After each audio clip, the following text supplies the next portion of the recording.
ನೀವು ಚಂದ ಒಂಚೂರು ಹಾಕಲಿಕ್ಕೆ ಸುಪುತ್ರರು ಹಾಗೂ ನಮ್ಮ ಕಿಕ್ಕೇರಿ ಗ್ರಾಮದಲ್ಲಿ ಇವತ್ತಿನ ಪತ್ರಿಕೋದ್ಯಮ ಇರೋದಕ್ಕಿಂತ ಮೊಟ್ಟ ಮೊದಲ ಪತ್ರಿಕೋದ್ಯಮ ಪ್ರಿಂಟ್ ಮೀಡಿಯಾ ಅಂತ ಇವತ್ತು ಸೋಷಿಯಲ್ ಮೀಡಿಯಾ ಎಲ್ಲ ಬಂದ್ಬಿಟ್ಟಿದೆ. ಆದರೆ ಪ್ರಿಂಟ್ ಮೀಡಿಯಾನ ಅವತ್ತಿಂದ ಇವತ್ತಿನ ತನಕ ಉಳಿಸ್ಕೊಂಡು ಬಂದು ಅದರಲ್ಲಿ ಒಂದು ಏನೋ ಯಾವುದೇ ಲೋಪದೋಷ ಬರದಂಗೆ ಇಡೀ ಹೋಬಳಿಲಿ ತಾಲೂಕು ಮಟ್ಟದಲ್ಲಿ ರಾಜ್ಯ ಮಟ್ಟದಲ್ಲಿ ಪ್ರಶಸ್ತಿ ತಗೊಳ್ಳೋ ಲೆವೆಲ್ಗೆ ಹೋಗಿರುವಂಥ ನಮ್ಮ ಗುರುಗಳು, ನನ್ನ ತಂದೆ ಸಮಾನರು ಹಾಗೂ ನಮ್ಮ ನೆಚ್ಚಿನ ಹಿತೈಷಿಗಳು, ನನ್ನ ಗುರುಗಳಾದಂಥ ಬಾಲಾಜಿ ಸರ್ ಅವ್ರಿಗೆ ಪ್ರಶಸ್ತಿ ಬಂದಿದೆ. ಇದು ಹಿಂಗೆ ಮುಂದುವರಿಲಿ, ಅವ್ರಿಗೆ ರಾಜ್ಯ ಮಟ್ಟದ ಎಲ್ಲ ರೀತಿಯ ಪ್ರಶಸ್ತಿಗಳು ಪತ್ರಿಕೋದ್ಯಮದಲ್ಲಿ ದಕ್ಕಲಿ ಅಂತ ಹೇಳ್ತಾ ಶುಭಾಶಯ ಕೋರಕ್ಕೆ ಬಂದಿದ್ದೀವಿ. ಸಂತೋಷ. ಸುಪುತ್ರರು, ಹಿರಿಯ ಪತ್ರಕರ್ತರು, ಸರಳರು, ಸಜ್ಜನರಾದಂಥ ಶ್ರೀ ಬಾಲಾಜಿ ಅವರಿಗೆ ವಿಜಯವಾಣಿ ಪತ್ರಿಕೆಯಿಂದ ರಾಜ್ಯ ಮಟ್ಟದ ಬೆಸ್ಟ್ ರಿಪೋರ್ಟ್ ಅಂತಂದ್ಬಿಟ್ಟು ಒಂದು ಉತ್ತಮವಾದಂಥ ಒಂದು ಪ್ರಶಸ್ತಿ ಬಂದಿದೆ. ಆ ಪ್ರಶಸ್ತಿ ಬಂದಿರೋದಕ್ಕೆ ಇದು ನಮ್ಮ ಕಿಕ್ಕೇರಿ ಹೋಬಳಿಗೆ ಇದು ಹೆಮ್ಮೆ ವಿಚಾರ.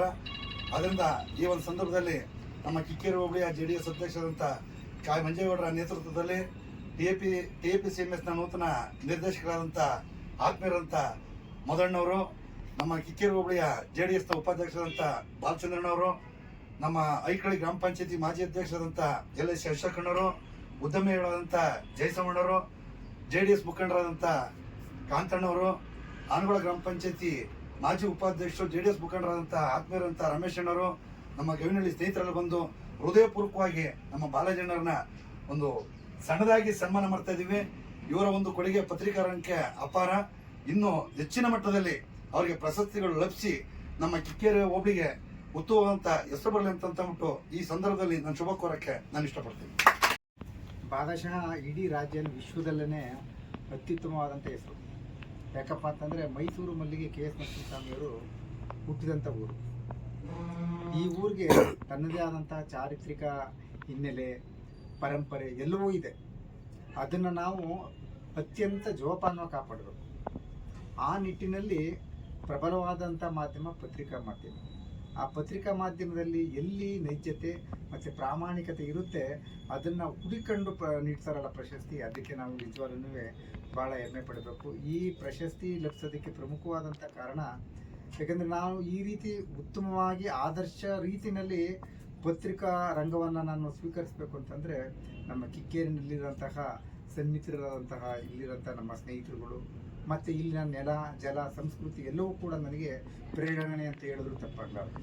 ಕಿಕ್ಕೇರಿ ಅಂತಂತಂದರೆ ಅತ್ಯಂತ ಪ್ರಾಮಾಣಿಕತೆಗೆ ಮತ್ತು ನಿರ್ಭಯವಾಗಿ ಬದುಕೋದಕ್ಕೆ ಒಂದು ಮೂಲ ನೆಲೆ ಅಂತ ಹೇಳಿದ್ರು ತಪ್ಪಾಗಲಾರದು.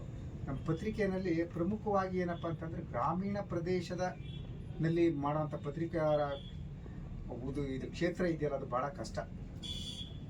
ಪತ್ರಿಕರ್ತರನ್ನ ಭಾಗಶಃ ನಾನು ತಿಳಿದಂಗೆ ಪ್ರೀತಿಸೋದು ಏನಪ್ಪ ಅಂದರೆ ಅವತ್ತೊಂದು ದಿನ ಮಾತ್ರ. ಯಾವಾಗಪ್ಪ ಅಂತಂದರೆ ಅವ್ರನ್ನ ಹೊಗಳಿ ಬರೆದಾಗ ಅವ್ರ ಹೆಸರು ಬಂದಾಗ ಮಾತ್ರ ಅಂತ ಅನ್ಕೊಂಡು ಆ ನಂತರ ಆಮೇಲೆ ಮಾಮೂಲಿ ಅದು ಮಂಜಣ್ಣನಿಗೂ ಗೊತ್ತು ಮತ್ತು ನಮ್ಮ ಮಲ್ಲೇಶ್ ಗೊತ್ತು, ಎಲ್ರಿಗೂ ಗೊತ್ತು. ಪತ್ರಿಕೆ ಅನ್ನೋದು ಪಾರದರ್ಶಕತೆ ಇದ್ದಾಗ ಮಾತ್ರ ಈಗಿನ ಈ ಏನು ವ್ಯವಸ್ಥೆ ಇದೆ ಅದನ್ನು ತಿದ್ದೋದಕ್ಕೆ ಮಾತ್ರ ಸಾಧ್ಯ ಅಂತ ನನ್ನ ಪ್ರಬಲವಾದಂತಹ ಆಶಯ ಆಗಿದೆ. ಮತ್ತು ಇನ್ನೊಂದು ಏನಪ್ಪ ಅಂದರೆ ನಮ್ಮ ಈ ಸ್ನೇಹಿತರನ್ನೆಲ್ಲ ವಿನಂತಿಸ್ಕೊಳ್ಳೋದು, ಕಿಕ್ಕೇರಿ ಅನ್ನೋದು ಎಲ್ಲ ಕಡೆ ಗುರುತಿಸೋ ರೀತಿ ಆಗಬೇಕು. ಅದಕ್ಕೇನಪ್ಪ ಅಂತಂದರೆ ಪ್ರಾಮಾಣಿಕವಾಗಿ ಇಲ್ಲಿ ಏನಪ್ಪ ಅಂದರೆ ಮೂಲಭೂತ ಸಮಸ್ಯೆಗಳು ಸಾಕಷ್ಟು ಇದೆ. ನಾನು ಸಾಕಷ್ಟು ಬಾರಿ ಹೇಳ್ತಾನೆ ಇರ್ತೀನಿ, ಇಲ್ಲಿ ಪ್ರಮುಖವಾಗಿ ಒಂದು ಪಟ್ಟಣ ಪಂಚಾಯಿತಿ ಆಗಬೇಕು. ಅದ್ರ ಬಗ್ಗೆ ನಾನು ಈ ಹಿಂದೆನೂ ಅದರ ಬಗ್ಗೆ ನಾನು ನಮ್ಮ ಪತ್ರಿಕೆಯಲ್ಲಿ ಕಣ್ತೆರೆಸುವಂಥ ಕೆಲಸ ಮಾಡಿದ್ದೆ. ಅದ್ರ ಜೊತೆಗೆ ಒಂದು ಕಿಕ್ಕೇರಿ ಭಾಳ ಹಿಂದೆ ತಾಲೂಕಾಗಿತ್ತು, ಈಗ ಹೋಬಳಿ ಆಗಿದೆ. ಅತ್ಯಂತ ಅವಶ್ಯಕವಾಗಿ ಕಿಕ್ಕೇರಿಗೆ ಒಂದು ಡಿಗ್ರಿ ಕಾಲೇಜ್ ಬರುತ್ತೆ. ಅದೆಲ್ಲಾದರೂ ಸರಿ, ಯಾಕೆಂದರೆ ಸಾಕಷ್ಟು ಶಿಫ್ಟಿಂಗ್ ಕಾಲೇಜ್ಗಳಿರ್ತವೆ. ಆ ಶಿಫ್ಟಿಂಗ್ ಕಾಲೇಜ್ಗಳನ್ನ ಕಿಕ್ಕೇರಿಗೆ ತಂದರೆ ಸಾಕಷ್ಟು ಮಕ್ಕಳುಗಳ ಭವಿಷ್ಯ ಉಜ್ವಲ ಆಗ್ತದೆ. ಅದನ್ನು ಹೆಣ್ಮಕ್ಳುಗಳಿಗಂತೂ ಭಾಳ ಅನುಕೂಲ ಆಗ್ತದೆ. ಹಳ್ಳಿಗಾಡಿನಿಂದ ನಿಂಗಣ ನಂತರ ಬಿಡ್ತಾರೆ ಮಾದಾಪುರ ಆ ಕಡೆಯಿಂದ ಹೆಣ್ಮಕ್ಳುಗಳು 7 ಗಂಟೆಗೆ ಬಂದು ಬಸ್ ಸ್ಟ್ಯಾಂಡ್ ಆಗ್ತದೆ. ಅಟ್ಲೀಸ್ಟ್ ಒಂದು ಡಿಗ್ರಿ ಕಾಲೇಜ್ ಆದರೆ ಅಂಥ ಮಕ್ಕಳುಗಳಿಗೆ ಆಸರೆ ಆಗ್ತದೆ, ಅವರು ಸ್ವಾವಲಂಬಿಯಾಗಿ ಬದುಕೋದಕ್ಕೆ ಅನುಕೂಲ ಆಗ್ತದೆ. ಆ ನಿಟ್ಟಿನಲ್ಲಿ ನಮ್ಮ ಗೆಳೆಯರೆಲ್ಲರಿಗೂ ನಾನು ವಿನಂತಿಸ್ಕೊಳ್ತೀನಿ. ದಯಮಾಡಿ ಈ ನಿಟ್ಟಿನಲ್ಲಿ ಮುಂದಿನ ವರ್ಷದಲ್ಲಾದರೂ ಕಿಕ್ಕೇರಿಗೆ ಡಿಗ್ರಿ ಕಾಲೇಜ್ ಆಗಬೇಕು ಅನ್ನೋದನ್ನು ಪ್ರಾಮಾಣಿಕವಾಗಿ ಪ್ರಯತ್ನಿಸಿ ನಿಮ್ಮ ಜೊತೆಗೆ ನಮ್ಮ ಮಾಧ್ಯಮ ಸದಾ ಜೊತೆಯಲ್ಲಿರುತ್ತೆ ಅಂತ ನಾನು ಆಶಿಸ್ತೀನಿ.